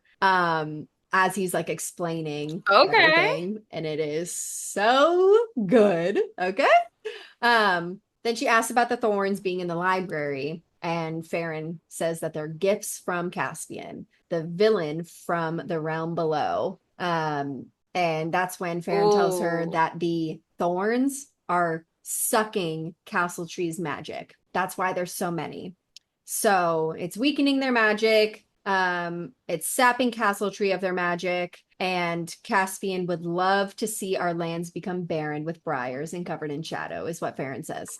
So that's kind of how we end. And we do have a month jump from there. Okay. It jumps a month and we're now in Farron's POV. So they've been hanging out in the library for the past month. Okay. Wow. And this is how Farron describes her, because we didn't really get a good description of Rosalina. So this is his thoughts. Her dark hair tumbles over her shoulders, falling in a wavy cascade down her back. A few leaves have nestled into her tresses. Tracking back and forth across the page, her brown eyes sparkle in the late afternoon, and the curves of her body are perfectly on display in a tight cream-colored chemise with laces down the front and a flowing brown skirt that sits snugly across her hips. The laces of her blouse have come loose, opening the front to reveal a glimpse of the milky white mounds of her breasts. Okay. And he loves saying "oh stars," which is really cute. Like his like "oh stars" adorable. Is like, oh fuck. Okay. Yeah. Yeah. And then he's like, "oh stars, cute. What am I doing? We're researching. I'm not ogling her like a piece of meat the way Dayton always does." So he's like, I mean, yeah. And he's like, perhaps I could ignore these pesky inklings of desire if she were merely beautiful. But she had to go and be smart as well. Sharp as the many thorns around Castle Tree. Delight fills me every time we bounce ideas off of one another. And she seems to pick up and connect with a concept like no one I've ever seen before. And I've never met anyone who wants to stay in the library for as long as she does. If we didn't have Kel's mandatory dinners and my beast's arrival every night, I'd suspect we'd stay here until dawn. So cute. My God. He is so precious and really, really likes her for all of her. Not I just love him. Yeah. I really fell in love with Farron.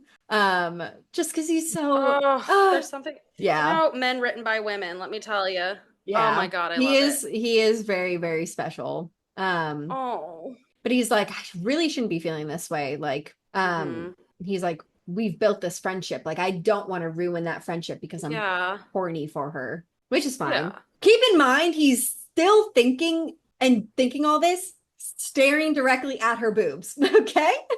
Oh my God. Oh God. She catches him looking. Okay. And holy cow. So he's like, she raises a brow and looks down to where my eyes are trained. And she notices the lace and she's like, oh God, I'm a mess. Sorry. And then she tries fixing whatever. And he's like, you have nothing to be sorry for. Like, I'm the one that should be sorry. And he's just like, you make me nervous. Okay. And she's like, I make you nervous? You're an otherworldly prince who lives in a castle, and you're smart and nice to me for some reason. And you're like super hot. And oh my God, I've said way too much. And she just kind of like, that's her quirky weirdness, I guess, coming out. Oh my gosh. But basically, apart from that type of thing, we learn that Farron calls her Rosie. That's his nickname for her, which is super cute. But they get interrupted, okay? They hear from the like main lobby, I guess, the main room of the castle, that Dayton has brought a woman home, And Dayton's not allowed to do that. Oh. No one's allowed to come into Castle Tree that isn't the people that live there, okay? And Dayton is completely fucked up. Like he is so drunk. This Fae Oh woman is God. also very, very drunk. And Farron kind of comments like that Dayton has been an alcoholic. Like he spends his days Oh. drinking and like he doesn't remember a time where Dayton was completely sober, and it makes him really, really sad. Oh. Like really sad. Yeah. And so Farron kind of comments on how he is used to Day like staring at him when he's like fucking someone else, because that's what he's doing in this lobby, okay? Like this Oh Fae my woman is God. like all on him, like, oh, take me back to your room type of vibe. And like Farron and Rose are in the lobby looking at him, and Dayton's just looking at Farron as this is happening, okay? Oh my God. So Rose is trying to handle the situation. She's like, Dayton, what the fuck are you doing? Like, get this bitch out. Like, she's not allowed to be here. Kel said no one outside is allowed in, whatever, blah, blah. And Farron's just like frozen. And he comments on how cowardly he is. Okay, so Farron also Hmm. doesn't think too highly of himself, which is very, very sad. But basically, Oh. Farron jumpstarts and is like, okay, they take the Fae woman and use the mirror to push her back into her room, basically. They said all you have to Oh do wow. is think of where you want to go, which is your house, your room, whatever, and Hmm. you walk through this mirror and that's where you end up being, okay? So Dayton is now just like sitting on the floor. His head's like, oh, because he's so drunk.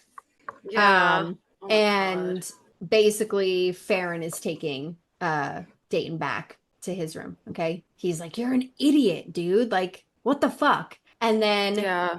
Dayton's like, you like her, talking about Farron liking Rose. And then he's like, what? And Yeah. then he's like, you like her. I saw the way you looked at her. You like her. And then Farron slams Dayton up against the wall and is like, I like you. And if you pull that shit again, Cal will rip your throat out. Okay. Oh my And God. then that's when Dayton kisses Farron. So Oh now my God. we Okay. learn that Farron and Dayton have this little thing going. Okay.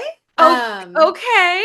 yeah. And it's insinuating that Love they're that for about to them. go back in bone in the summer wing. Yeah. Okay. And Ooh. basically, Okay. yeah. Okay. So Farron was like, Rose, you can go to dinner, whatever.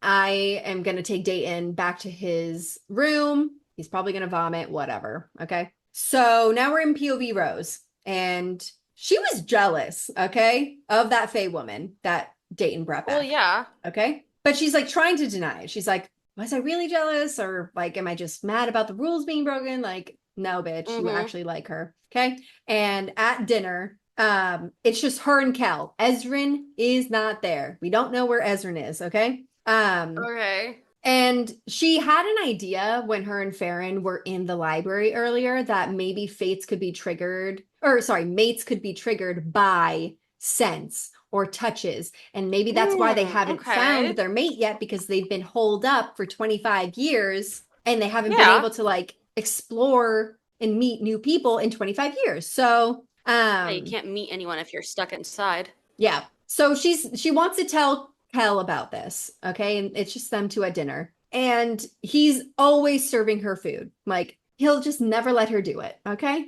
And she is annoyed by that, and they get into an argument because she's reading at the table. And he's like, "Put the book down. Don't read at the table. The table is for eating." Type of like annoying, stupid, whatever, okay? Yeah. He comes over because she's like, fuck you, I'm going to continue reading. He comes over, grabs the book, and she's holding on to the book too, okay? Grabs the Mhm. book, lifts her out of the chair, and she's kind of Oh my God. dangling with the book holding, and then it starts ripping, okay? But she notices his scent. She's like, it like overcame me the way he smelled. And she like deeply Hmm. inhaled. And because the book ends up snapping, he ends up catching her so she doesn't fall. And so they're like now like touching each other, like in a hug. Okay. Okay. And then she notices that he sniffs her too. like he takes a deep inhale of her scent, because I think it's they never really say how tall the guys are, but if she's 5'11", they're taller than her. And she said that they're very tall compared to her. So I would say they're probably like 6'4", 6'5". Yeah. Okay. Because she has to look up at them. So she asked him, "What do I smell like?" And he freaks out. And he's like, "Whoa, you weren't supposed to know. I just sniffed you," kind of freaking out. And he like Oh my says, God. We'll "Get make it more off of subtle. me." Yeah. He's like, "Get off of me." Okay. And she's like, "My heart is bursting out of my chest." She starts going, "Your mate, and then he's like, "What?" And she's like, "I think I know a way to find her." And then she's like, "It says that there are sometimes like great trauma that the mating bond can lay dormant for years." So trauma being the curse. And that perhaps your mating bonds are suppressed because of the curse. So we just need to trigger it, bring it to the surface. Maybe it can awaken during something big, like maybe like a big thing. Okay. And she's like, "If we could figure out how to stage an event like that, then maybe you'll find your mate." And then he's like, "You're rambling. Like, no." And then she's like, "Oh, I have the best idea." Who's the person she's going to run to for the best idea? Farron. Fair. Okay. So she's running into the summer wing. Okay. And Oh, she no. finds Dayton's room with the door slightly open, and she sees them fucking. Okay. They are Oh my God. doing stuff, and she can't stop looking. Okay. She's being a peeping Tom. She can't stop looking. She's watching for such a long time. Okay. Like a long time. Oh my God. Okay. And Oh my she God. like is peering. Like, I want you to imagine her, like the door is slightly open, that she's kind of like holding on to the side of the door frame. Oh my God. And she goes to leave, but she slips and stumbles actually into the room instead of out. Okay. So oh my God. stumbles into the room. They all stare, but Dayton doesn't stop what he's doing. And Farron screams her name as he finishes. Okay. No. Oh my God. And that's when she runs. Okay. Now she's Well, running yeah. away because she's, "Oh my God, I just exposed myself as a fucking creep." So she's running. She Oh my finds God. the garden and she puts her back against the wall in the garden. She's like, "Holy fuck, what the fuck?" And obviously she was horny watching that. Duh. Okay. Well, yeah. So adrenaline, she's horny. She can't stop replaying what had just transpired in her, like in front of her, between Farron and Dayton. And she starts taking care of herself. Okay. Oh Out my in the gosh, garden. this book is so smutty. Yep. There are thorns, obviously, everywhere. And she takes note on that 2 thorns are kind of like wrapping around her legs, not hurting her, but kind of pulling them apart just a little bit. Okay. Oh my God. And then by accident, I think, who knows, she gets pricked by one of the thorns. Okay. And that's when she hears Caspian. Okay.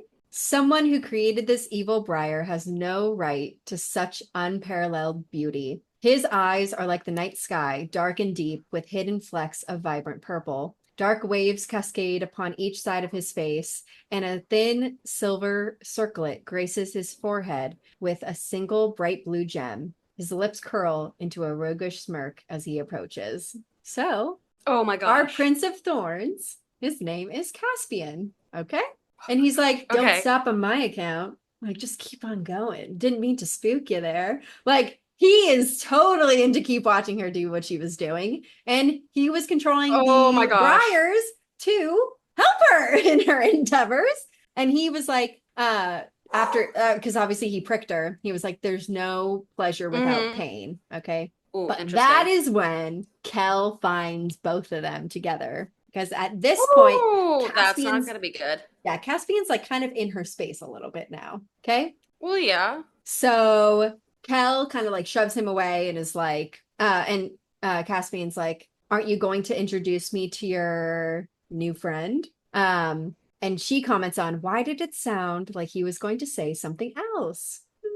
Interesting. Ooh. And then Caspian keeps saying, the four of you have been tight for so long, and you haven't kept any of my offerings, as delicious as they are. You can't blame me for being curious. And then Cal's like, she's none of your concern. And then Caspian stops in front of us. He's taller than me, but next to Kel, he still has to look up. So Kel is definitely the tallest one out of all of them. Okay. Oh, yeah. He honestly might be like close to like 6'7", 6'8", maybe. Jeez, Um, that's tall. he's a tall guy for sure. Whew, okay. And then Caspian's like, haven't you learned by now? Everything regarding you is my concern. Okay. Interesting. Kel stiffens. A chill runs through me, and I glance down to watch the ice rapidly expanding from beneath his feet. Then Caspian says, you're nothing to me. Or no, sorry. Kel says that. Kel says, you are nothing to me. Oh, To Caspian. Sorry. oh God. And then Caspian says, don't you wish that were true? Oh, And he leaves. Okay. And the way what a Caspian leaves, line. yeah, the way Caspian leaves is his briars come up and consume him and like take him down to the below, which is really interesting. Ooh, Okay. that's Um, crazy. and the first thing out of Kel's mouth after Caspian leaves is, did he hurt you? And she's like, Okay. no, I'm fine. And then he said, everyone here knows you can't trust anyone from the below. However, you are not from here. So I will tell you this only once. Everything that comes out of his mouth is a lie. He may look charming and he'll promise you your greatest desires. Never bargain with him. Never make a deal with the Prince of Thorns. And she notes that he's like, his voice is desperate and urgent, like to get all that out and make sure she knows and understands. So, like, that's it. Interesting. Okay. It's almost Very like he interesting. knows. Yeah. It's almost like there's something there, maybe. Okay. Maybe. Yep. So she goes to her room. It's night, and Marigold shows up as a raccoon bringing food. Okay. So Marigold's a raccoon, I love Astrid's that a Marigold's a hare. raccoon. Yeah, and she wears like a cute little apron so she can feel more human as a raccoon, which is so Oh, cute. stop. She That's is so cute. adorable. Yeah. So she brings food. Oh, and the other thing too, they can talk while being in their animal form. So they can talk like Oh, humans. interesting. Yeah. So basically, she brings in the food and then she kind of like Rose tells Marigold, like, oh, Kel found me and the Prince of Thorns was there. And Marigold comments that they have history. And that's Oh. it. She leaves. So then Rose is like, okay, it's night. I am alone and I have food. In order to keep my end of like the rules slash bargain, I need to go and eat with Kel. So she takes her dinner and goes to his winter wing. And she also just feels bad that she didn't eat dinner with Kel because it was just him and her. So Oh. now she's like, ah, Yeah. they don't really do dinners, I guess. And like maybe this is him not being so lonely, whatever. So when she enters, he's obviously in his wolf form and he is in like the very depths corner. And she comments on how like crazy his room looks. Like it's fucked up from Thorns and the Briar. It's like overrun with that. And then a lot of the furniture is all fucked up too. Like it is just tattered and Oh. like he destroyed his furniture basically. Okay. So Oh, wow. she is like, hey, came for dinner, and then comments on how grumpy he is being tonight. And she's fuck, should I leave? And she's like, I'm still offended earlier. I'm still a little offended. Earlier you asked about my boring books. She's like, well, my books are anything but boring. And then she had brought a book with her and starts reading him the Fae story. And it's a romance. Oh. And she's like, I read through half the book last night, but now I turn to page 1 and start from the beginning. So she's like, I already read this, but I'm gonna read it to him now. Yeah. That's so sweet. Yeah, so she starts reading the book. She loses herself in the words, and Kel never kicks her out. She's like, after the first chapter, I notice he moved slightly, his slitted, glowing eyes watching me. And I hope he comes with me into the jungle of adventure, of ancient beasts and old curses, and far away from the darkness in his mind. So she's like, I'm going to read you this story and hopefully it'll help you escape the way it helps me. And then she falls asleep. Oh. Yeah, she falls asleep because she's sitting on like his couch basically. Mm-hmm. And as he's still a wolf, he kind of like helps her wake up a little bit. And since he's a gigantic wolf, she gets on his Yeah. back and she's like laying on him, holding his fur, and he walks her back to her room. And then she wakes up for real in the morning. And when she goes to like step foot out of her bed, there's a big pile of snow on the floor. So he stayed the Oh. night and slept next to her bed. It was so cute. Oh. Yeah.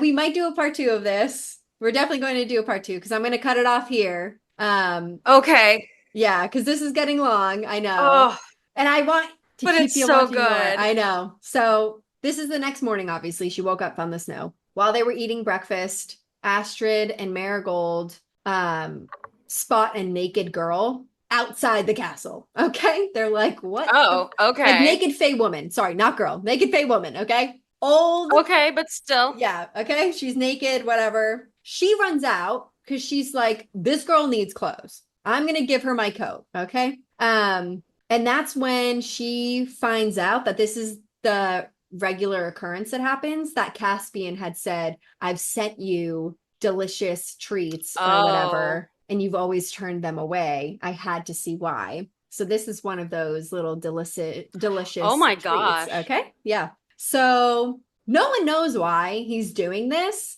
All we know is that Caspian has been doing this specifically for Kel.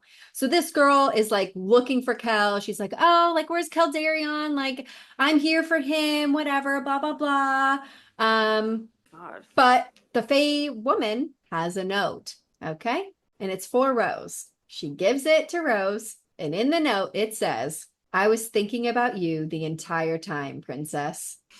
Okay.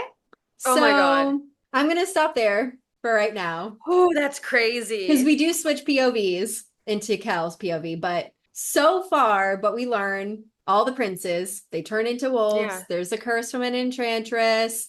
She's bargained her way to freedom of either breaking the curse or if Cal lets her go. Caspian is the prince of the below, and he is the reason why there are a ton of thorns and goblins at Castle Tree, and the reason why Castle Tree's magic has been depleting, and that Farron and Dayton have some sort of relationship. There is some sort of history between Caspian and Kel that no one wants to talk about, but part of that is Caspian always sending him freshly fucked Fey women. Okay? Oh my God. That's just so crazy. Yeah. Oh my gosh. Any questions? No, that was such a roller coaster, but it was a really, I do have to say I love fantasy for like the world that it builds for you. Oh my God, so good. Yeah. That's crazy. Yes. No, that was so good. I'm really excited to hear more about what I have like theories too. Like the whole time I was like Oh, thinking of theories yeah, yeah, yeah. and I'm I like won't interested. give any facial expression if you want to. Do you want me to share some of them? Yeah, yeah, yeah, yeah, for sure, for sure. Okay, I wonder if I wonder if she is all four of their mates. I don't know why, but like I kept thinking that the entire time because it was Mm-hmm. kind of like I don't know, there's no other girls introduced. They're all kind of I wonder if it's just kind of like a brother husbands kind of situation. But That I know is that a sounds why so choose. but yeah, they're just all seem to be intermixed with each other. So I'm Mm-hmm. interested to see Mm-hmm. that. I'm also interested to see if she actually, if they kind of switch it up on us and she's actually supposed to be with Caspian. So those are the two theories like I was thinking the whole time. So I'm interested to see where it goes. Mm-hmm. Also, obviously she's a human and not a fae, and Yep. so I'm interested to see how that works, if she's gonna turn or if she's just gonna be human or like Mm-hmm. what's gonna happen with that. But no, Yeah. that was so good. I'm so excited to hear the second part. Yeah, this book is so good. Like I left out a lot. Like Yeah. a lot. A lot of the interactions I left out.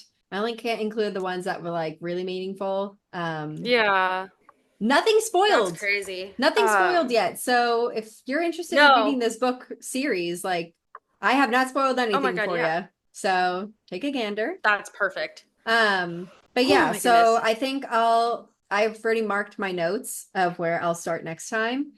Beautiful. But yeah, this one I guess is definitely going to be a two-parter for me because it is just a lot of story building, a lot of Yeah. character building, a lot of relationship Yeah, building. It's a you lot. want all the tidbits before it gets into like the Yeah. plot of it. Oh Yeah. my God, No, yeah. it And that plot was plot getting to doesn't see. happen until book 2, technically. A little Oh bit wow. happens at the end of book 1, just a little bit, to obviously Yeah. cliffhang you into book 2, obviously. So Yeah, I think it's yeah, definitely a thing with fantasy is like the first book is always to kind of build the world and build the relationships and yeah. really develop those characters a bit. So yeah, I'm really Mhm. excited to see where this goes since it's like a whole series. I've So never been a good. fan of the whole Beauty and Beast coded narrative, Hmm. but I actually don't mind it with this one. So far, it's Yeah. been actually pretty good. So, Yes. Yeah. And I was kind of Beauty and the Beast is not my first Disney story that I would like yeah. to reach for,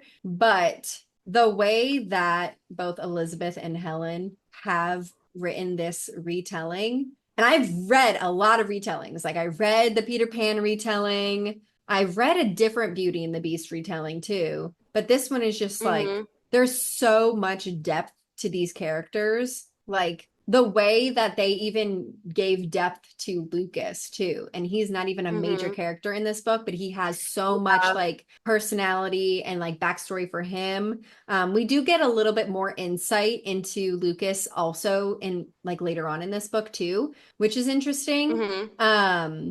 And I think too with like the different POVs, like we get the POV of each Fae prince, which I also Mm-hmm. really like because sometimes, like in Akatar, the only Mm-hmm. real POV we got was Feyre. Like we don't get the Yeah. POV of Like Tamlin. anybody else, really. Yeah. Yeah, we don't get the POV of Reese. We don't get the POV of Lucian. Like we don't get the POV of Yeah. like anyone else. So it's I we like the didn't even get switch a of POV of POV. his sister of her sisters either, Yeah. which would have been interesting, No. but Oh that's why I yeah. like the POV Yeah, I changing. like the switching of POVs in a book. It's always my favorite. Even in Hmm. thriller and horror, I like when it switches around. Yeah. I like to be like Definitely. in their brain and hearing their thoughts and like the Oh way that yeah, like and it kind Kel of thinks compared to like Farron, drastically different dudes. Like it's oh my gosh. crazy. And I think it gives you such a bigger picture, which is nice as the reader. Yeah. Like sometimes I don't want the bigger picture, but there's times, especially with fantasy, that you want to see like all of it. You don't just Yes. want one person's perspective. Yeah, 100%. Absolutely. Yeah. Oh my goodness. I'm so excited to see where that goes because I feel like Yeah. I just was thinking of so many Yay. different theories. But yay. Oh my God, so glad. I'm excited to hear your Yeah. second book. Yeah, my That'll second be book is going nice. to be very philosophical in a sense. Hmm. But it's a good read. It's a short one too, which is nice for people out there who want like it's literally like 110 pages, I think it is. It's Oh, tiny, but yeah. but That's nice. the story itself is crazy still, and it makes you really ponder. So we'll definitely next Hmm. time start maybe with finishing out book 1 for you, and then we can Yeah. hear my little tale. Yes. Hell yeah. Oh my gosh. But we did it. We did our very first episode. Woo! Woo! I know we got around to it. I'm so Yeah. excited. All right. But anyway, I guess we will see Cool. everybody next week, Yes. Thank you for listening. and we will see you next time. Bye. Bye.